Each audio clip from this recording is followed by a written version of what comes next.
নমস্কার বন্ধুরা, সকালে টিফিনে হাজির আমি ইন্দ্রাণী। আজ আমার রান্নাঘরে বানিয়েছিলাম ব্রোকলি। জানো তো, ব্রোকলি তো খেতে সবাই খুব ভালোবাসে আমার বাড়ি। তাই ব্রোকলিকে বয়েল করে কাল রাত্রেই বানিয়ে রেখেছিলাম। বয়েল করেছিলাম, করে তার সঙ্গে একটু কাঁচা টমেটো, কাঁচা লঙ্কা আর একটু কাশ্মীরি লঙ্কাগুলো মিক্স করে কড়ার মধ্যে নাড়াচাড়া করেছিলাম বাটারের মধ্যে। আর একটু ধনেপাতা কুচিও দিতে পারো তোমরা। দিয়ে করেছিলাম, তার সঙ্গে ছানা ছিল, একটা রুটি ছিল আর সুজি ছিল আর ডিম সেদ্ধ। এটা ছিল এক সদস্যের। আরেক সদস্যের জন্য বানিয়ে দিয়েছিলাম আজকে পোটাটো গ্রিল স্যান্ডউইচ। তার জন্য কিছু পটাটো নিয়েছিলাম, আলু, আর তার সঙ্গে নিয়েছিলাম কয়েক কোয়া কিউব মতো তোমার পানির, আর কালকের সেদ্ধ করা মটর ছিল। সবগুলোকে একসাথে চটকালাম। একটু সামান্য পরিমাণ নুন, চিলি ফ্লেক্স, অরিগ্যানো, গোলমরিচ এগুলো দিয়ে একদম মেখে ফেলো।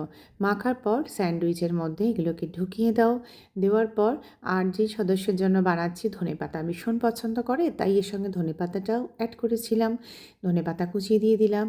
দিয়ে এবার এটা ব্রেডের মধ্যে ঢুকিয়ে দিয়ে ভালো করে একদম দেখো, এর ওপর দিয়ে ভালো করে চিজ দিয়ে দাও। চিজটা একটু বেশি করে দেবে, তাহলে খেতে স্যান্ডউইচটা ভীষণ ভালো লাগবে।